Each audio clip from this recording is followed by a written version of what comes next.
What's up, guys? As you can see, I finally made it back into the garage. Went on a little hiatus, got into some sim racing, got real heavy, fell down a rabbit hole there for a minute. Anyways, so now I want to try to get back into the garage, do some drifting, and going forward I'll try to mix my content up a little more so that we get an even balance of sim racing and RC drift as much as I can. Until I can order some more parts for the RC drift, there's not too much I can talk about, but today I thought we'd go over all of the settings and modifications that you can make and talk about different applications. I've had a hard time finding one person, just go through real quick, talk about all of the different settings you can do with the car and explaining them.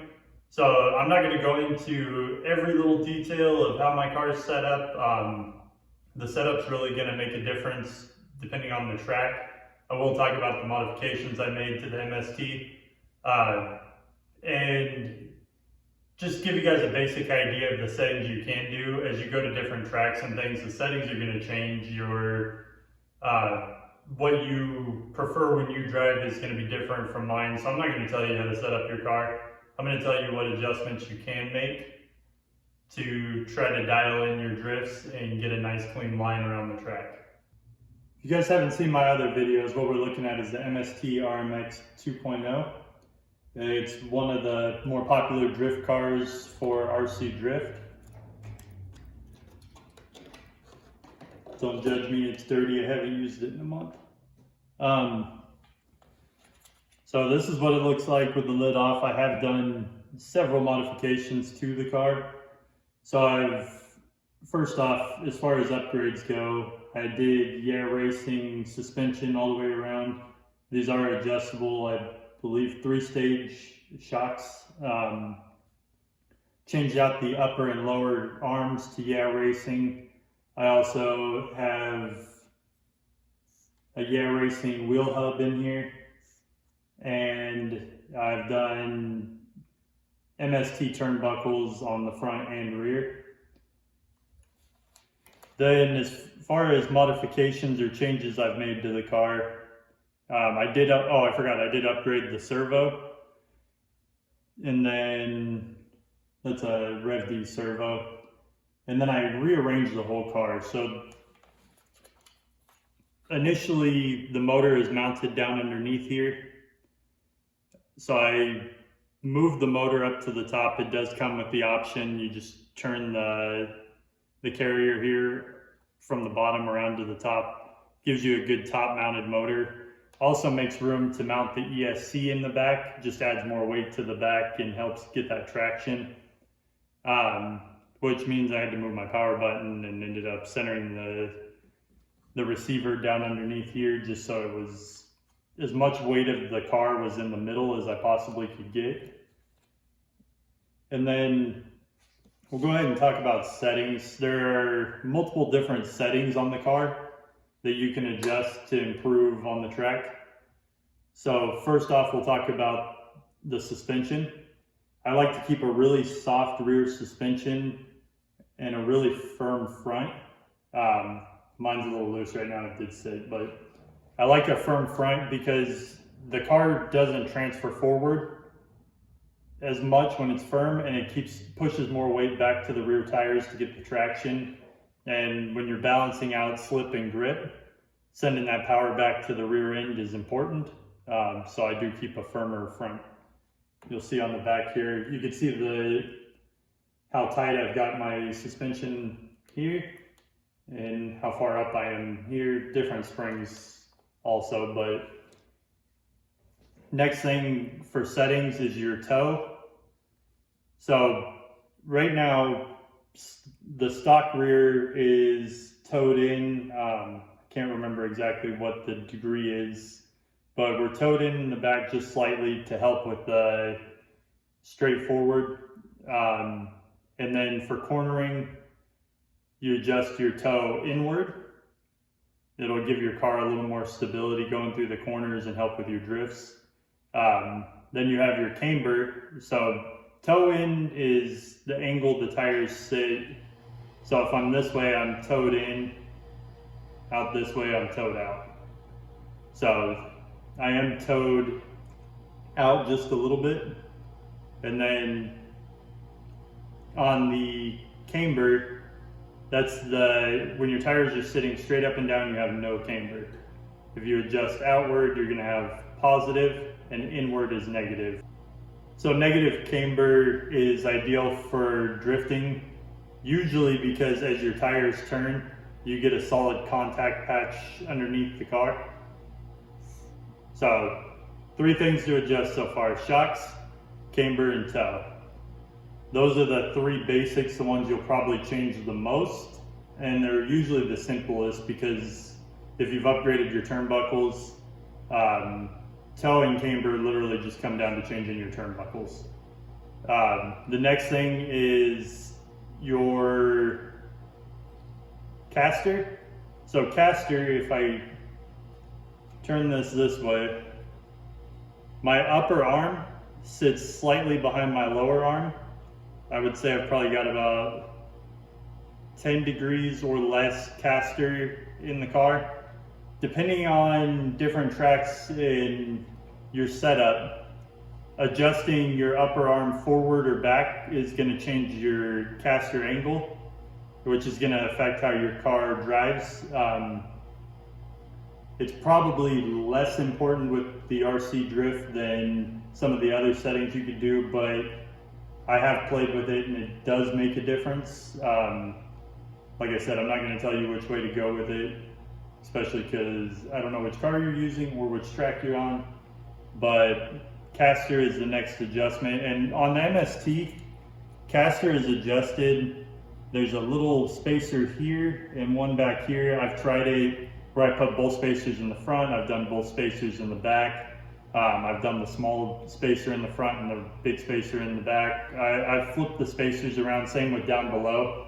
At one point I had moved the lower arm as far forward as I could get it just to see what setting was going to help me.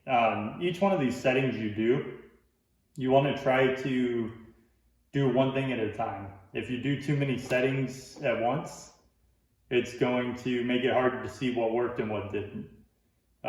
The last setting when you're talking about steering and drift is going to be your Ackerman. So as you see, if I turn these wheels, the line, I'm not sure if you can see it on camera, but the line that these wheels are is almost parallel to each other, going both directions. So that means nothing's going to catch these wheels are going to follow each other all the way around. Depending on your setup, depending on your preference, you can adjust the Ackerman so that your outside wheel will tightly turn and your inside wheel will be slightly less turned to give you more control through the corner.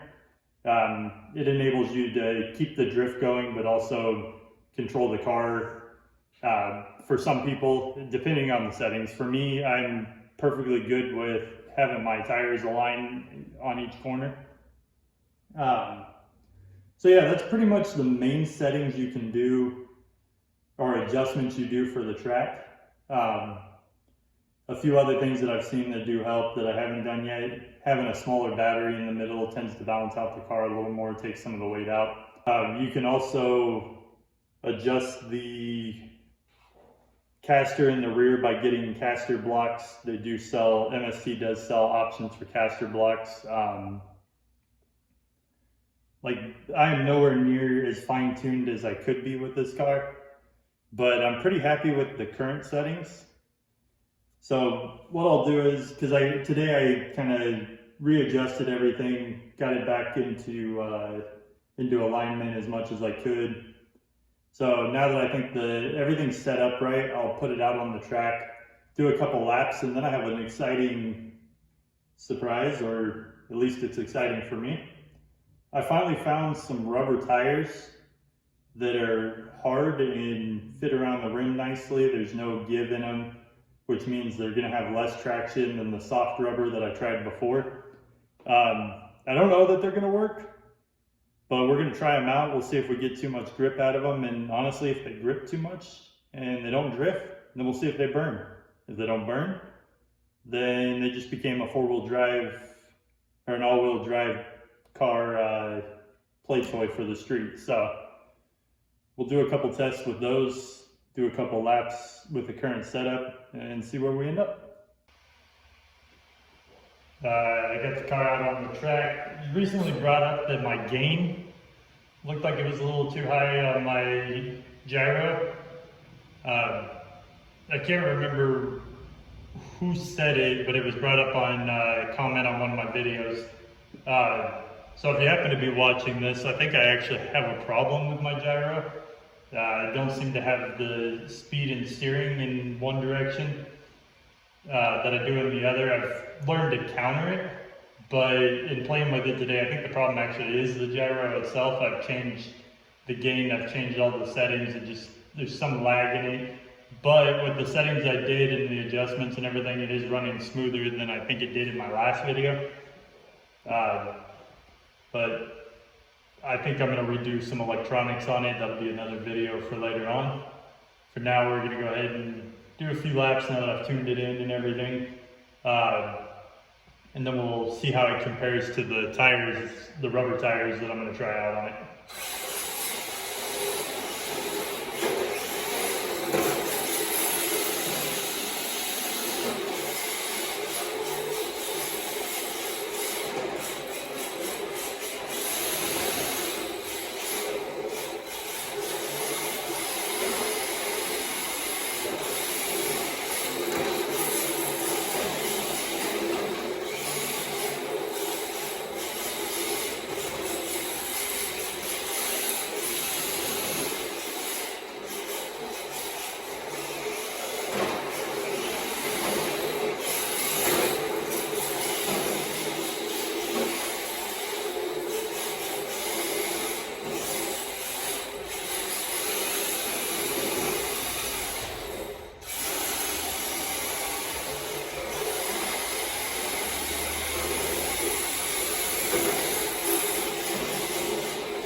So it definitely turns better than it was before, but I feel like it definitely still has some adjusting to do, so I'm going to change the settings just a little bit on the gyro.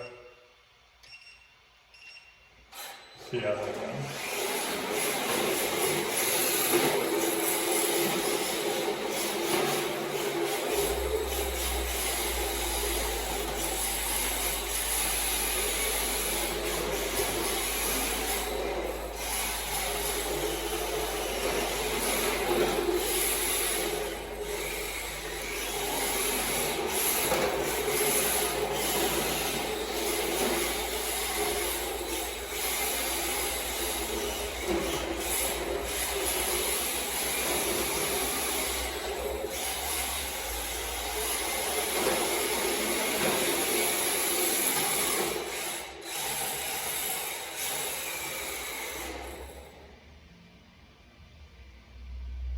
Alright guys, that didn't seem to make much difference.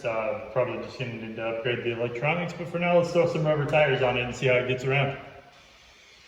Alright guys, fresh rubber. Let's check it out.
Alright, so it's definitely sticky. Let's try no gyro.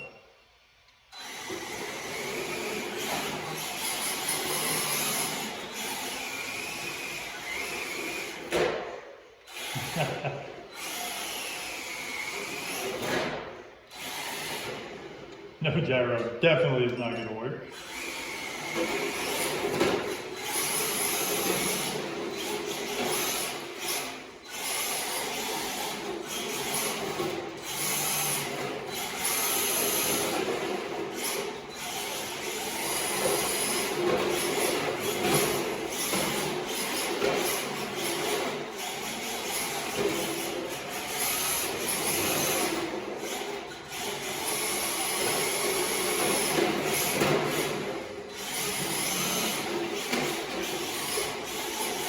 I feel like as these are starting to heat up and wear down just a tad from all the stickiness on the outside, they're starting to feel a little bit fun. But you'll notice at a higher speed, it's also a tough thing to steer right now because it's just gripping so much in the back.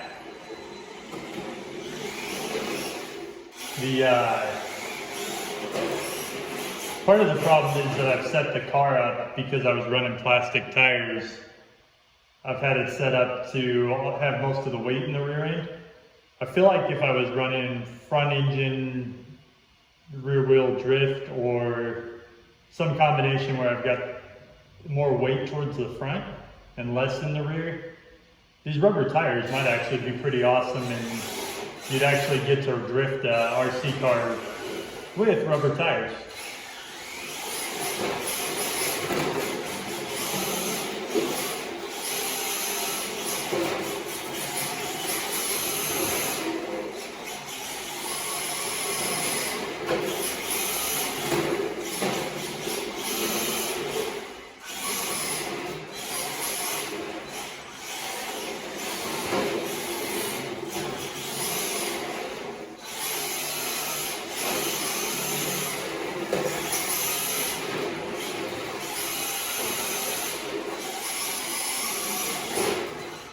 I definitely won't say I don't like them. I just feel like they're not right for this hard setup. But if I ever convert the all-wheel drive to a front engine rear wheel like I would like to do, I think these would be the perfect tires for it.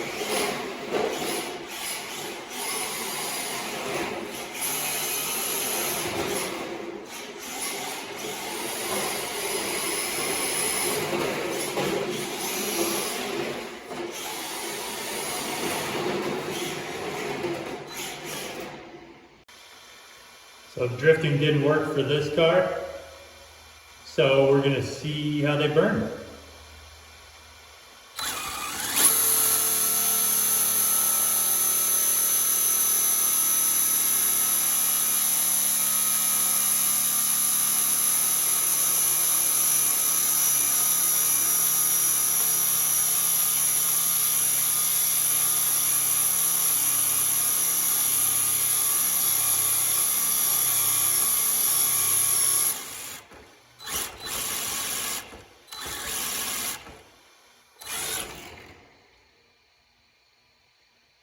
Well, they burned a little bit.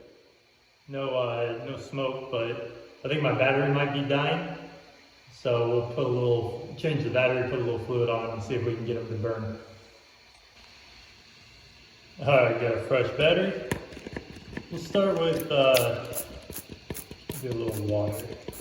Now keep in mind I do plan on replacing my electronics, so if something gets damaged, then so be it. I'm going to replace it anyways.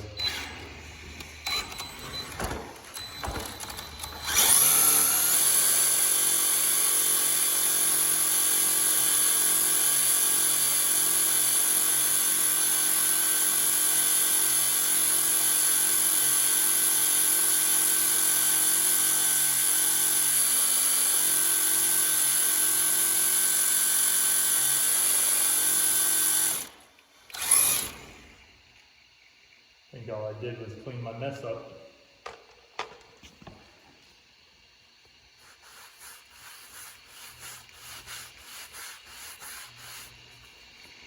See if WD-40 will do it. This may not work at all. I don't know if I have a powerful enough car or battery. But I thought it would be fun to make some smoke.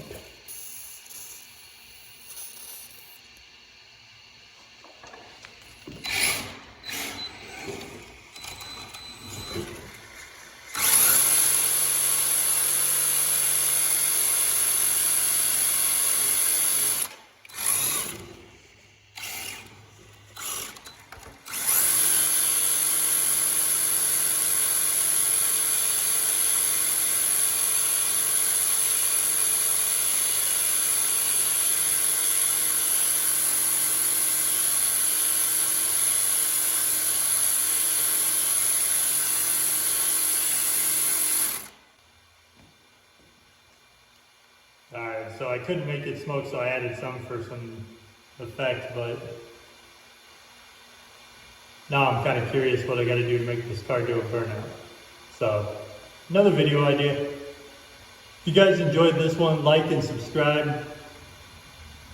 Let me know what you guys want to see in the comments. We'll keep having fun with this thing. We'll find new things to do with it. Maybe change up the track, get some new obstacles out here. But for now, I will catch you guys later. I'll see you on the track.